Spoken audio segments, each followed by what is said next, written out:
Lantaw sa kinabuhi sa pamilya ni Isaac.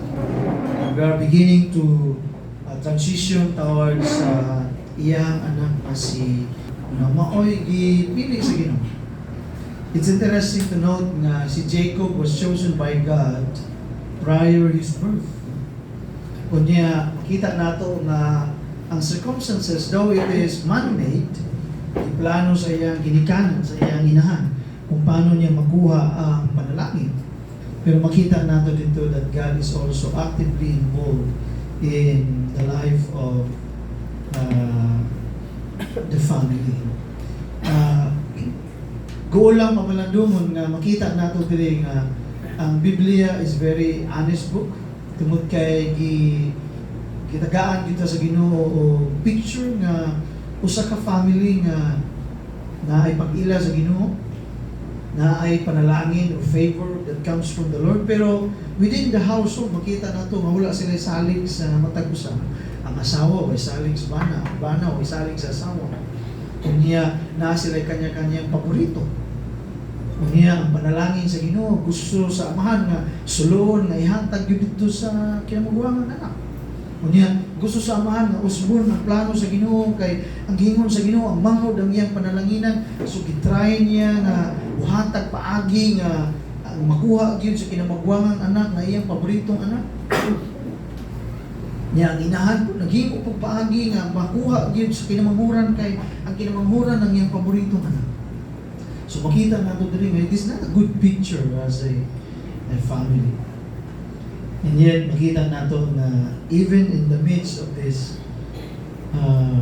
i-highlight sa Ginoo na it doesn't have to be a good family para makita nato ang panalangin ng favor in the Lord. So din isa nato makita na ang pagpanalangin sa Ginoo wala nakabase sa kung sa kaayo ng atong pamilya, kundi unsay iyang paglantaw sa atong pamilya. It is God who decides that He will show His favor upon Isaac's family, tungod kay He promised to His servant Abraham. Nya regardless ug say kahimtang sa pamilya ni Abraham sa iyang anak karon, it does not matter, tungod kay God remains stable in His promise and God remains faithful in His promise. Yan nakita sa nato in the passage of Genesis beginning into the life of Jacob, Isaac. Kita nato na naay usa niya ka anak nga di gyud maayo ang lifestyle. Yan regardless sa iyang lifestyle, sa iyang morality, still the father chooses him to be the carrier of the blessing of God. And niya, makita nato diri ang additional input may tungod sa life ni Esau in chapter 28 na all the more. So diyang iyang na-learn na all the more nahibaw-an niya nga dili ganahan o Canaanite woman ang iyahang ginikanan. All the more iyang gisumog ang iyang ginikanan. Out of his anger, iyang gisumog ang iyang ginikanan. Iyang ipakita all the more ang iyang pagka-rebellious by marrying additional wives. Una yung so maingon ta ka mo ba ni hinungdan nga nung wa siya pili sa Ginoo because of his choice sa kinabuhi, because of his lifestyle. I would say nga kining lifestyle ang gipili ni Esau happens later on, pero ang pagpili sa Ginoo nagsugod na gyud sa wa pagipagkatao kining mga bata. So makita nato nga kining lifestyle ni Esau karon is a product of his disobedience, a product of his anger, of his jealousy, of his envy, in which most of us can relate to Esau. Kaya nga na nga to ang default system, nga na itong default character na kung daog-daugong ganita, magpakita gitaw, mas mantas pag yun, yung mga kinaiya. Ani dahil yung tagnaw sa kuha, atong sumugon. Ani dahil mo, ani dahil ka maka-judge na kuha, murag ka kuyaw, sige, pakita na ako ng inungi. We can relate to Esau in such a way na we have this kind of rebellious attitude Normal gyud sa to ang rebuilding yun. Kining ato mga anak bitaw, the more mo badlungon, the more mo gara. The more mo bawalan, the more nila buhaton ang bawal nimo. Nya, di lang ato mga anak, kita sa una, anak, masanta. Pagbawalan ta sige nga, sige. Muna, ginahimo ng karoon sa akong anak, baliho na ako. Ako siyang ingnon nga, Jen, ayaw kag dugay uli. Mudugay mo uli. Mulampas man na lasing ko, mabot sa balay. Usa naman ka, mga gabi na makanagos. Usang ka sa syulan. Sa istorya lang ko sa mga classmate. Kuya ako sa mga inom-inom na mo dito sa sulod. Pagka-ugma, maogya po. Akong baliyon sunod. Jen, ugma, unya, gabi na uli. Umusayo. Sa maning bataan ni baliktad man. So nga naman, tungkol kay we have that attitude nga pagbawalan ta, pugnan ta, gusto ta magpakita sa tuwang mangtas nga attitude. Ingana na itong naman, which we can relate to Esau. Pero makita natin diri nga, this is not the basis of God's sovereign will upon him, wa sa ipili sa Ginoo, being the carrier of the blessings of God as the eldest son. It's just, ipakita diri how rebellious he is, especially in light of gitawag nato na kanang of the faith nga gi-carry over sa iyang family. And it is sad nga this is an example nga dili tanan gyud sa pamilya mo duol sa Ginoo. No matter how we are committed to the Lord as parents, dili gyud garantiya na muduol ang atong mga anak. It was only by the grace of God nga ang atong mga anak or sakop, some of our sakop sa family muduol sa Ginoo. And so that is why this passage calls us as a family nga sa OBCM, dili ta exempted yan. Kay kung atong isasahaw ng atong mga family diri sa OBCM, naagi usa ka membro nato nga wadi gyud nato kauban. Kung atong statistically atong tanaw ng atong family, dili kita kompleto dili. Some natay daughters, natay igsuon, naay mga kauban nato sa paningulay nga di nato kauban sa pag-ila sa Ginoo. Naay mga asawa nga di nato kauban dili. Naay mga amahan nga di nato kauban dili, naay mga anak nga di nato kauban dili. So dili ta exempted niyan. And so therefore this calls for our great attention. Nga realidad man nga sa pamilya dili tanan muduol sa Ginoo, pero while we still can approach God, there is always still hope in the Lord. And so therefore this passage is written to us in order to remind us nga atong yung iampo nga atong membro sa family. Minduol gyud sila sa Ginoo, makaila sila sa Ginoo. Because this is a prerogative from God nga sila makahandom gyud. We are praying sa mga members formerly sa OBCM na din na ito makita ka. We desire and we wish na unta na sila din.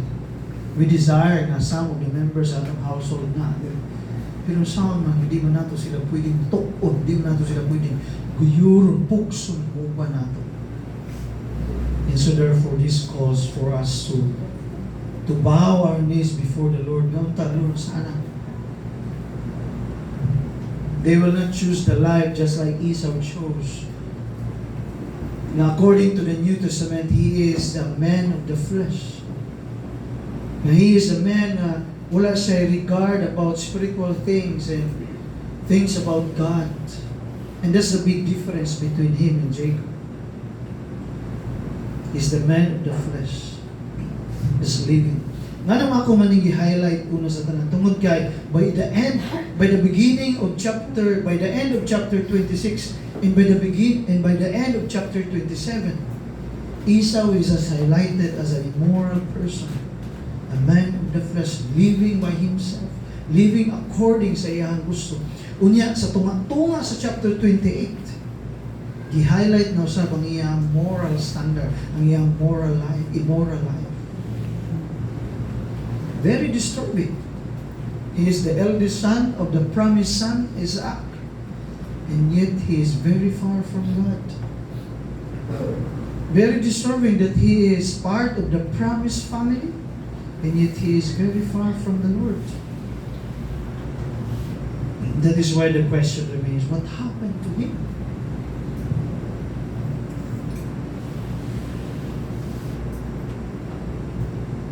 We don't know exactly. Pero it's sad to note na kining pamilya na unta supposed to be as one family chosen by the Lord. Pero makita nato one of them are beginning to be away from God's presence. And it's sad. Kung atong i-reflect ang atong kaugalingong panimalay, atong hayaan na yunanasa. And so therefore, this is a call for us to really pray intimately to the Lord for our loved ones. Conclude na bata, nasama sa akong professor, maingon, na wakit siya gipili. Wakit ko'y mahimo niya. Kaya wakit siya gipili sa Ginoo. I think it's that matter rests upon God. That's not our decision to conclude. But while we can, let's remember our family members and bring them always to God. Hantod kaya na.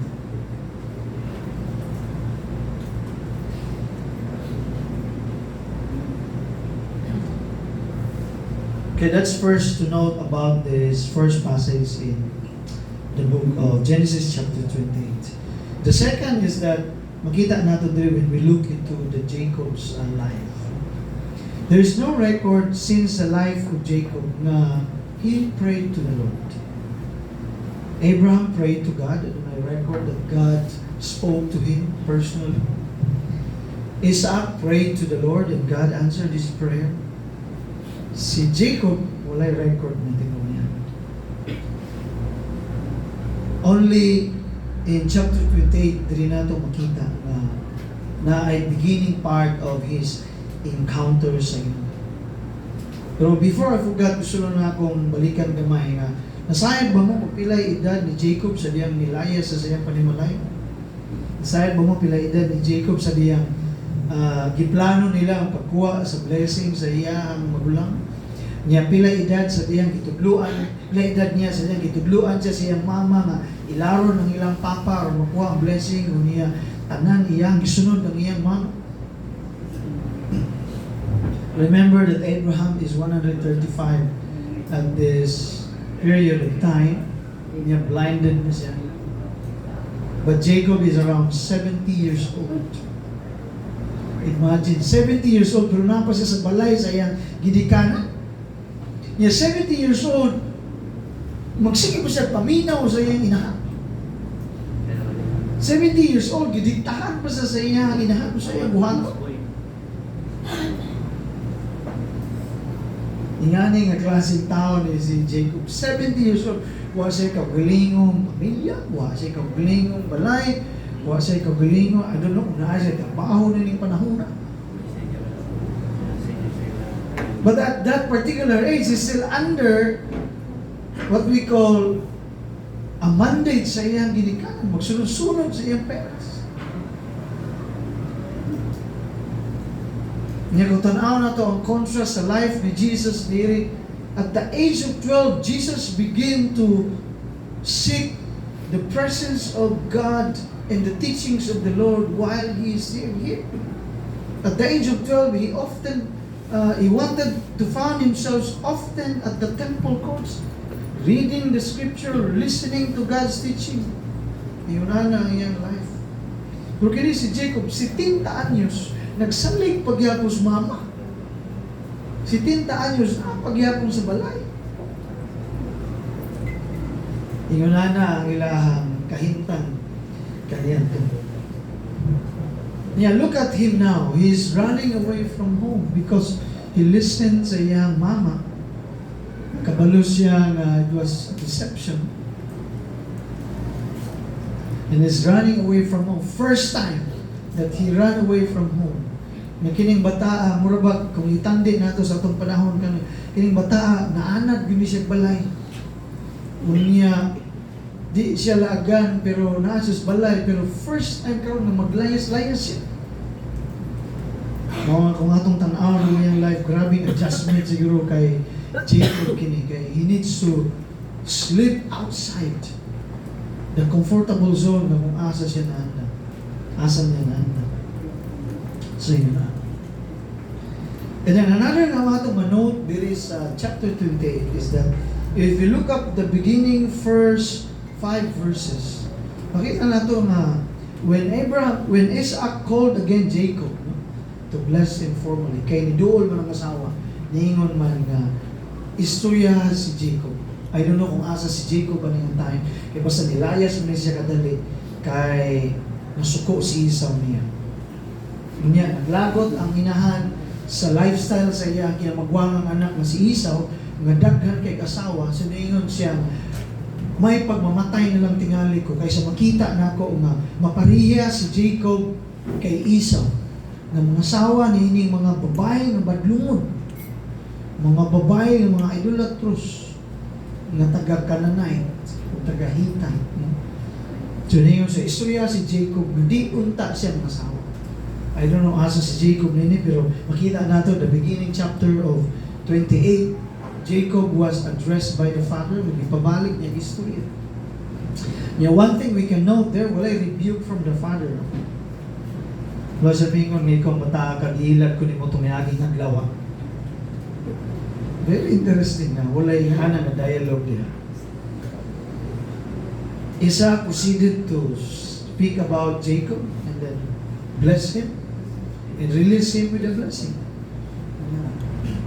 And the second way we can note sa beginning verse 10, kaning conversation, kaning Jacob, a dream about Jacob, there's no rebuke from the Lord. May tungod sa gihimo ni Jacob. Nga gusto na akong i-highlight na siya. Tungod kay ang idea diri, remember nga, when Isaac learned that he blessed the wrong child, di ba namurog siya? Namurog siya. Nunya sa diyang, ibawaan niya si Ismael. Ni Ismael, niabot na. Kinsa mo rito ako, si Esau, kinsa mo rito ako ang ipanalanginan kaganina. Kung ikaw si Ismael, kinsa mo rito kaganina. Esau, he trembled. Sorry. Okay, he trembled. I don't know if he trembled because he blessed the wrong child.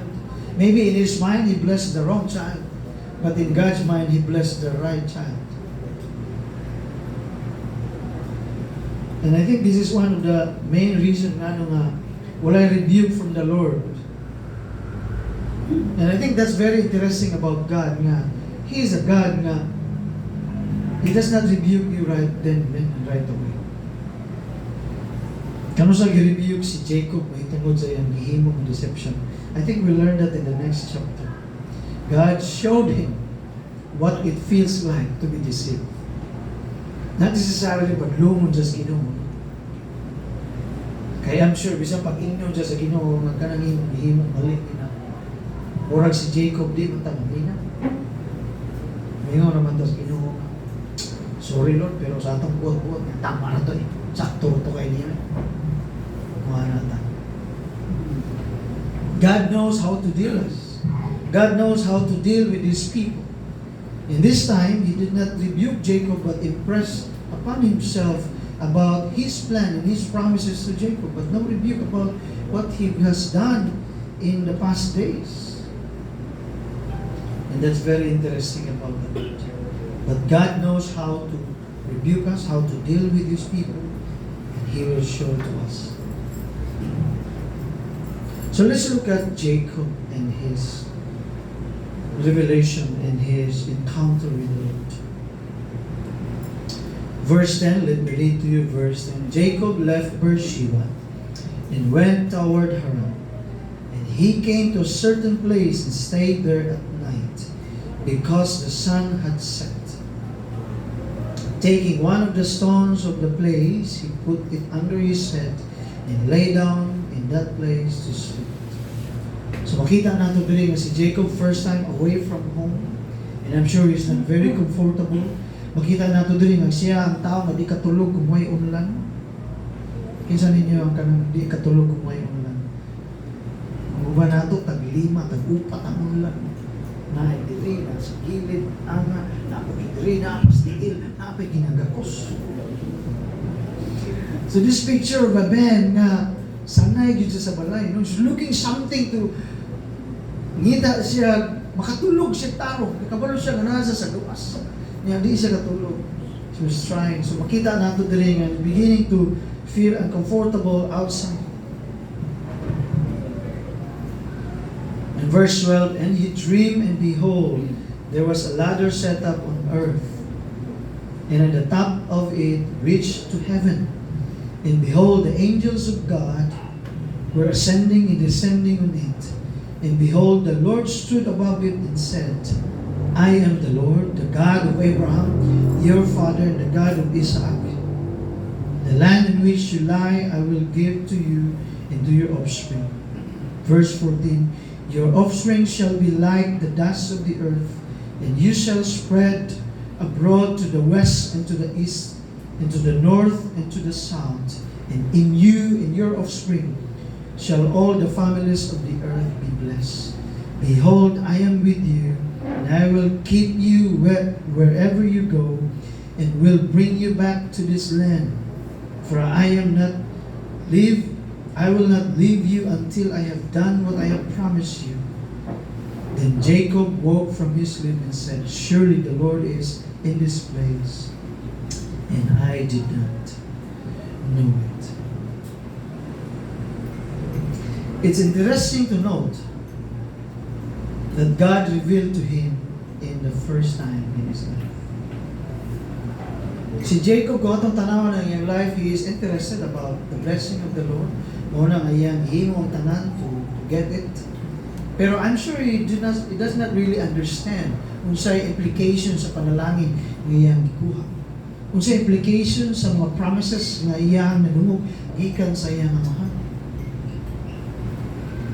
But nonetheless, he became interested, and he wanted to personally experience what it's like to inherit the blessing or the oracle or the words of God coming from his parents or even his patriarchs.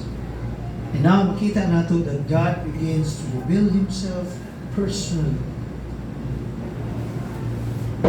So kung atong tanawon una sa tanan, what's about Jacob na kinahanglan lang pilion siya sa imo?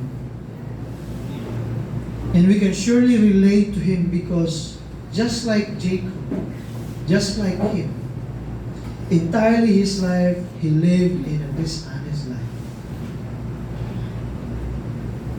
Iyang pangalan was deceiver. Niya nila na ang iyang mga action was dishonest. Niya na siya mga desire. He is a person nga kung na siya gusto iyang kwaon according to his will. Unya di siya maundang kung di niya makuha na. Ingana siya ka-determined. At the same time, ingana siya ka-dishonest. So what ang tanawon seriously ang life, there's nothing about him that God would be impressed. And God will promise him something good and something beneficial. Yet makita nato dili that despite his dishonest life and the lies he practiced in the past days, makita nato God personally encountered him and God personally revealed to him. Only in a different way. When God revealed to his patriarch Abraham, he revealed in person. And then when God spoke to Isaac, he spoke in person. Pero to Jacob, he spoke in a dream. And just like he spoke to some other kings during the time of Abraham,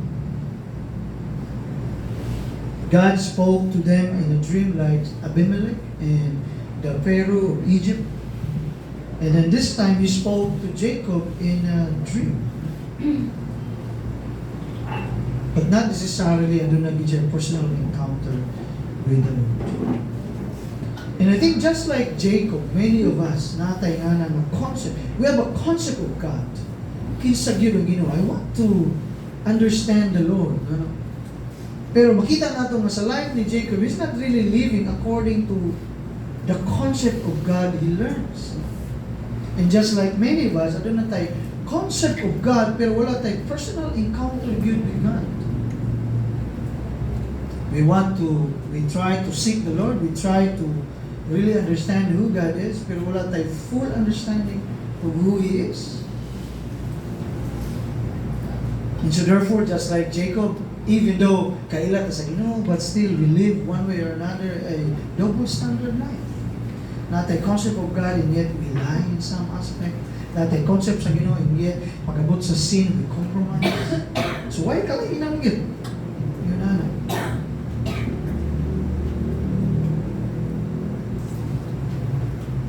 Pero dako ang kalainan if we have a personal encounter and understanding and realization of a true and living God. And I think this is the main goal of God in this encounter. He knows entirely about Jacob's life. Di na niya kinahanglan sa isaw na ka Jacob. But one thing that Jacob did not know, that God is fully aware and God is present entirely in his journey. And I think we learn something about God here.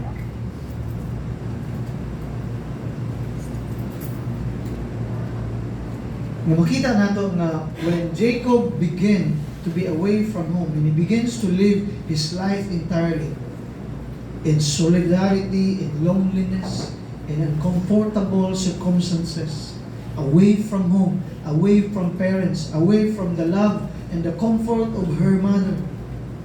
Siguro si Jacob na ining panahon na gahilak, murag bata, Mama, layas. Very uncomfortable. Imagine, mama's boy ko na siya, no? But it was exactly at that moment God came to him and revealed himself that He is with him. So saan mo itong makita niya?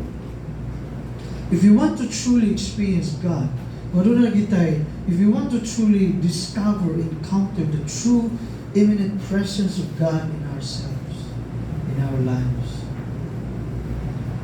just like Jacob, I think we need to choose to be away from home, away from our dependence, to be away from our comfortable zone, from our security. How I wish na si Aya Salvi. When I came to her and visited her, I learned she finally decided to resign again, to fully focus on managing the household and the children.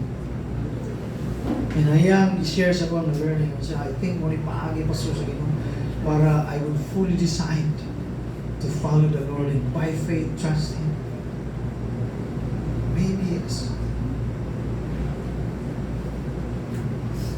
and just like Jacob, God is bringing her out of the sense of security. Kasi nga naman, hilak siya sa among pag-istorya kaya nga naman, siya nga, di yun lalim walang trabaho. Di lalim undang sa trabaho. Because sometimes we look at our work, a sense of guaranteed assurance and security in our lives. Especially kung nakakay mga anak. Niya inahan na yun kaya siya, galantaw yun sa mga anak. And it reminds me of her story. That at that very moment, God encountered her. And I think God wants to reveal Himself in a moment of our vulnerability. So sa may implication yun, maybe we don't have a direct encounter before the Lord. Maybe kita mga young people, kita mga batanon karon. Kaya nga naman, siguro may ingon ta nga very relaxed sa atong faith kay doon natin concept of God pero wala tayong experience yun of the Lord. Maybe we're still in our household. Maybe we're still in our comfortable, very comfortable circumstances, and we can still enjoy the perks of this world. Mao siguro na wala tayo na. Kaya nga naman, God will always show Himself into a point of desperation where you have no point of return. Jacob, di na siya pwede makabalik sa iyang balay. Kay patay siya siyang igsuon kung bumalik siya dito. The only way for him is to go forward to Haran. Already na. O niya, he is uncertain of the journey. Gani, yun din nga, kung why non-stop ang iyang lakaw.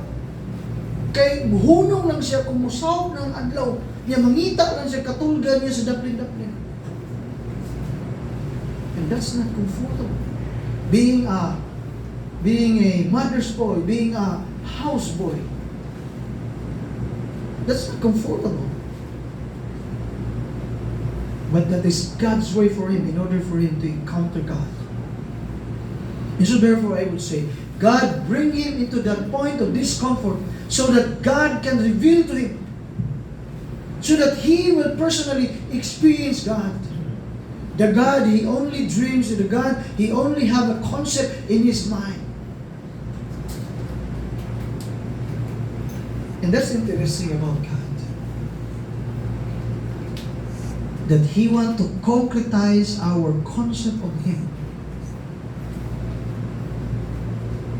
But we will not experience that if we will never get out of our home. We will never risk ourselves of security. We will never risk our future. We will never risk our lives. We will never taste God's revelation if we only wish to dwell in the place where we are very much comfortable. So young professional, young people, you wish to really experience God? You wish to really encounter the Lord?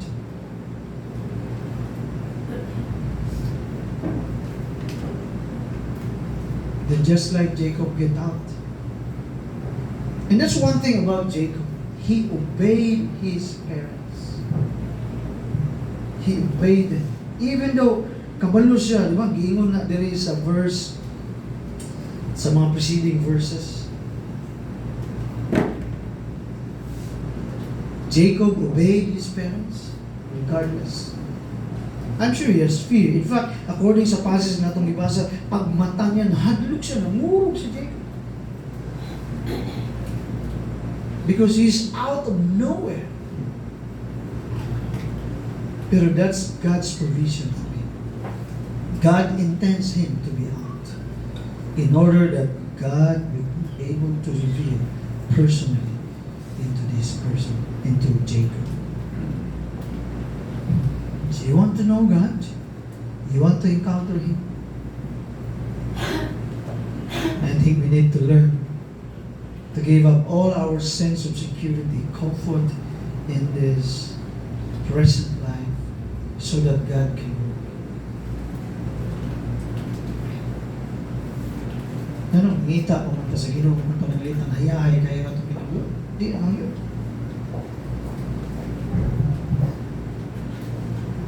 Nganong ato pa mang i-desire ang Ginoo, nganong mag-ampo pa mang kung halimbawa, imo mong mapalit ang gusto nimo karon. Pero sa panahon na wa gyud kay kadaganan, wa na gyud lain, wa na gyud kay kabalikan, mao nang panahon when God will reveal to you, and He will indeed show to you that He is true and real and alive and is watching over you. And so let's look at God's promise in this passage. Nindot kayo, no? That God's promise is never based upon Jacob's obedience, Jacob's life, and Jacob's response. God's promise is based upon Himself. Nindot kay gingon sa Ginoo sa katapusan, ingon siya, mag-uban ko ni kung asa ka padulong. Wa mingon ng Ginoo nga ubanan ta ka kung sunod ka nako. Ubanan ta ka kung magtinarong ka. Panalanginan ta ka kung ug damo nimo nang imong pagabakako. Panalanginan ta ka kung pakita nimo nga maayo na gyud kang tao. Very interesting about God. But God said to him, I will bless you because I am the God of Abraham, your father. And I will bless you because I have found grace and favor upon you. And not only that, I will bless you because I, the Lord, grabe yung promise naman. Yan siya, I will be with you. Yung pinakanindot yung gagingon sa Ginoo sa mga, I will never stop until I fulfill what I have promised unto you. Grabe na sabi. He will never stop until I fulfill or until I accomplish what I have promised upon you. So surely God guaranteed His presence upon Jacob, regardless of Jacob's past life.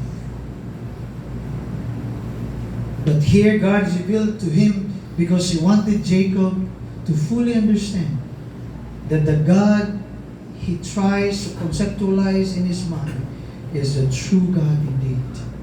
And He wants him to follow and obey Him. And above all, He wants him to really believe that He is a God who can bless. Who can bless.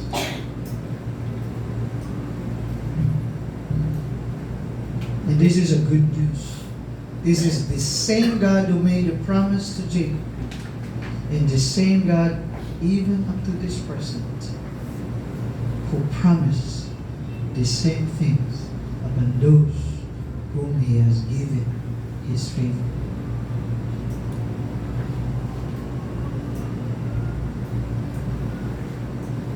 Niniduta ng dili lundang ang Ginoo sa iyang mga saad. Hantod dili makumpleto ang iyang gingon ngandig.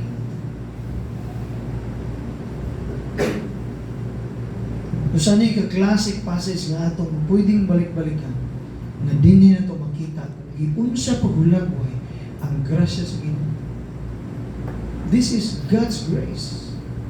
This is not about Jacob. This is about God's grace in his life. If you want to understand the grace of God, mo ang sinugdanang istorya sa iyang pagpakita o grasya sa tao. That the person He spoke of, that the person He has given a promise, actually does not deserve any of this promise. He is not even qualified to carry over the blessing of the promise of God. But nonetheless, God would like to show him that it is not you who promised, it is I, the Lord, who is promising you. Yung pagkanindot ni ini nga kamaturan. That God promised Himself for us to be faithful. And with that, it is the grace of God. Then let's look at kining dream na ginadescribe din. Ang dream, kitagaan siya dream sa Ginoo that na doon ay staircase, that the angel is coming down. Scholars have debated this about meaning. But Jesus interpreted this in the book of John, John chapter 1, verse 51. Simple lang ang expression ni Jesus. It was a foreshadow that God is wanted to connect heaven and earth. And in this case, God is communicating to Jacob that He is not a distant God. The God whom you want to seek and believe is not a distant God. He is a God who always connecting Himself from heaven, His throne, and down to His creation. And this is something to behold upon God. Sometimes we have this concept of God that He is from there, He is away. And so therefore, we try to compartmentalize our life. This is On Sunday, Sunday is for the Lord, Monday is for, for my work, and then Saturday, for myself. natay nga nga category sa atong kinabuhi. No? Kining kwartahan para sa Ginoo, kaning uban para sa mo, kani para suroy, pang happy-happy. We try to compartmentalize ang atong kinabuhi. But no, God wanted to integrate every segment of our life as much as He wants to be integrated into His creation.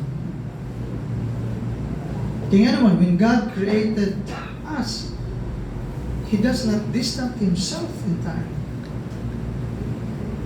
He wants to be involved in our lives. And so therefore, there is always a great connection between God and us. In God's provision, in God's guidance, God wanted always to connect with His people, with His creation.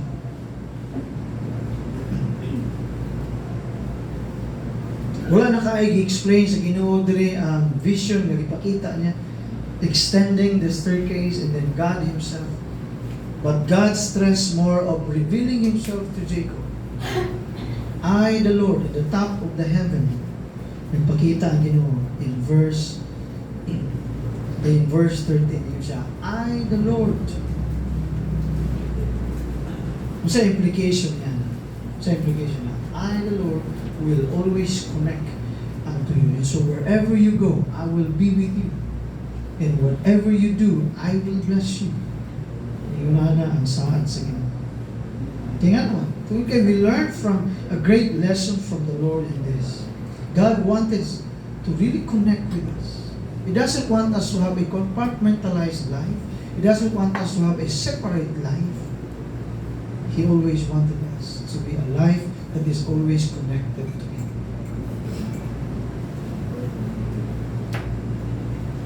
Because part of God's sovereign will and rulership in our life is that He is the one who will manage our life. He is the one who will provide for our lives. He is the one who will provide for our needs. Muna'y gusto sa Ginoo. Muna'y iyang sole desire. The only difference is that we don't want God to be involved in our lives. We want to manage our lives by our own logic, by our own wisdom, by our own strategy. But God wants to be really involved in His people.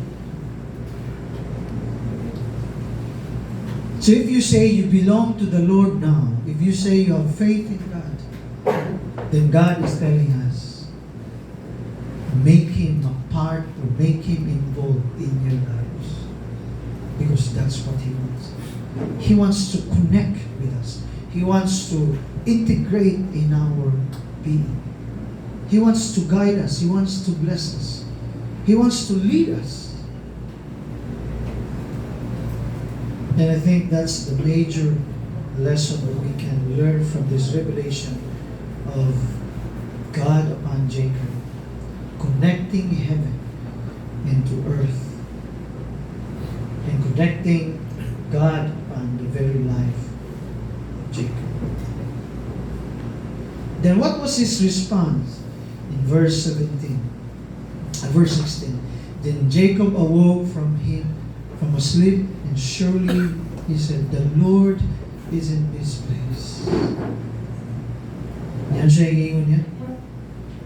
And yet I did not know.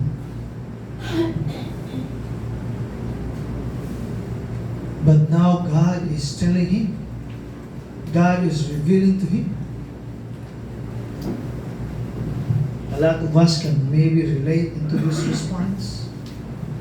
We have seen God's work in our life, but yet sometimes we say, I did not know that it was God. This is a normal response of a person na adunay yung natawag natong wagi, nagpakita lang ni wagi to experience, you know. So mingon ta nga, it is normal for Jacob to say this. But to among us, among you, to the church people, to the believers of Christ, it is not normal to say, I did not know that it was God. We are supposed to be aware of God every time. We are supposed to be conscious of God every time.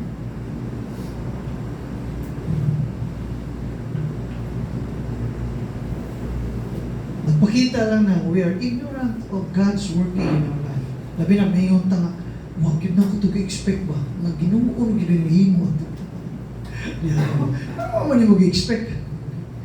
Kaya di sa sinugdanan pa lang, wala yun na ito i-integrate ang Ginoo diha. Kanabang ato lang yung ilang tao ito nga plain circumstances. May tabo lang yun siya, according sa circumstances. Yan pag may tabo na siya, may yung tayo, Ginoo na yun ang Ginoo ato. Huwag yun na ito to anticipate ba ng Ginoo na ito. So you see, that's our normal reason. Why? We don't want God to really connect with us. And so that is why we learn something here in Jacob's response. Nga, kita ng mga katawan sa Ginoo, we should always be conscious of God's working in our lives. We should always be reminded that nothing happens by way of circumstances, health, or anything. Nothing happened before God's eyes by way of accident. No point in your life that God is surprised.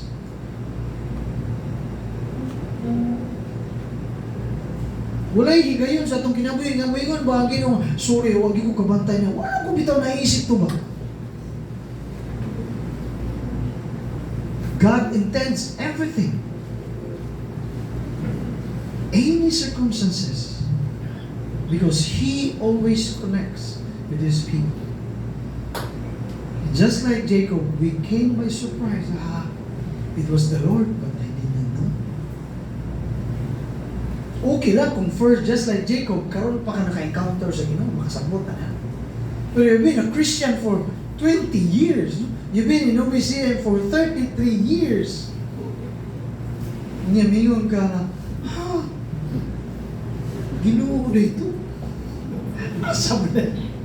Kinsa magiging atong ginasunod? Ginoo ang magiging. So sa man ang proper response, it is the Lord. Dapat ganun na response. I know it is the Lord. Not, I did not know it is the Lord. Surely, it is the Lord. Whatever circumstances you are in, surely it is the Lord. And you must know that it is the Lord. And we should be aware that it is God. And in that case, there will be no surprises in us. And in that sense, only learning.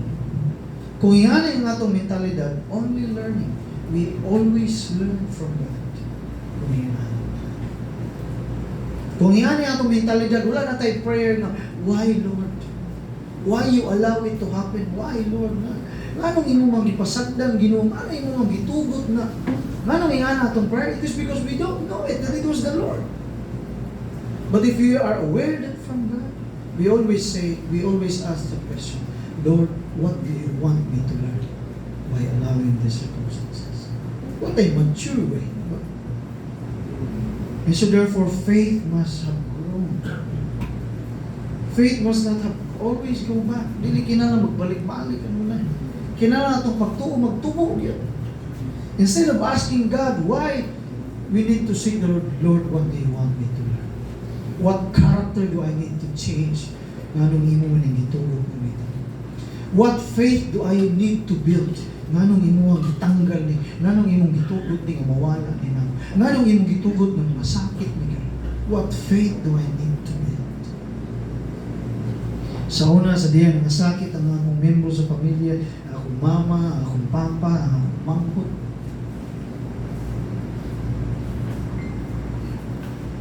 Ang pangutanan ako sa Ginoo, ano man Lord, nga nangalagad man minimo. Very childish mo. Kunya, ingunani, gihapon ang mong pamilya. Very childish. But when I came to know God, I changed the question. Lord, how can I know that you are the God of my family, even despite our situation? And learned. And God proved Himself that He is sovereign over my family. One day, ang mama nag-istorya me when I came from Zamboanga, niya, dito na ako na-learn na siya cancer. Niya, nihilag siya na ako tungkol kay feeling niya, mubo na lang ang iyang kinabuhi. Feeling niya ang panahon na di namin makitag balik kay mamatay na siya sa stage 3 cancer. Niya, dugay pa man siya gibuhi sa Ginoo. Dugay pa man gipatay. Itaasa po sa karon sa may nag-istorya to 2008. Namatay siya 2 years ago lang. Piting dugaya. Pero katumatay, mura na siya kamatiyo. And then, it dawned on me ang pangtana, Lord, siya akong buhato. How should I comfort my parents? Pagin ko ba? So that's why when she uttered to me, iyang ipakita ang result kanako, I just look at her in silence, nakabal sa buhato. Then I went back to Zamboanga thinking about saan ako pagtabong sa Dominikanan, nawa mabili katapang. Kaya kasalig ramang po ko sa buo sa Ginoo. Kasalig ramang po ko sa panalangin sa Ginoo. But I pray to God, Lord, I responded to you and take care of my family. And then one day I learned, gitagahan sa Ginoo surgeon free of charge. Praise the Lord. Gioperahan siya, wala bayad. Magkonsulta siya, manto siya dito sa Dr. Murag iyang clinic. Pag naa siya, priority siya sa check. Wala bayad. What an amazing God. God showed to me how He would provide. And so that is why in the last part, the last passage, ang response ni Jacob, ingon siya, since God revealed Himself to me now. So, ingon niya. So early the next morning in verse 18, so early the next morning, took some stone, and Bethel, and then Jacob, verse 20, then Jacob made a vow saying, ang gingon sa NIV, if it is as if conditional. Pero ang nindot nga translation is, since God. And I like that translation. It's not conditional. Wala kay right to make condition to God. If you reveal yourself to me, then you will keep me and you will guide me. But the good translation is, since God will be with me, because God said He will be with him. Since God will be with me and will keep me in this way that I'll go, and will give me bread to eat and clothing, so that I come again to my father's place. Then the Lord shall be my God, and this stone which I have set for pillar shall be God's house, and that all that I give will be full of tent of you. This is the first time nag-istorya ang offering.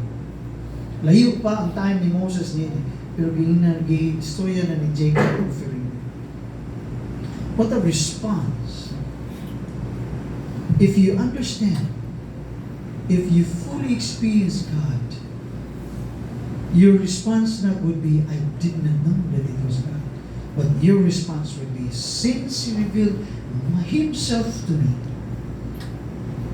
since He said He will be with me, then He will be my God. And that this He will, in this house, I will honor Him in this house, and I will honor Him in everything that I gave. That a good response to God. Only if you have fully experienced Him in your life. Only if you would be able to say this, only if you have fully understand that He is God who wanted to connect to you, who wanted to guide you, who wanted to provide to you. He reveals to you that He is sovereign over all. And the right response will be, yes indeed, you will be my God, and I will honor you in my house, and I will honor you in everything that I will give to you. What a response to it.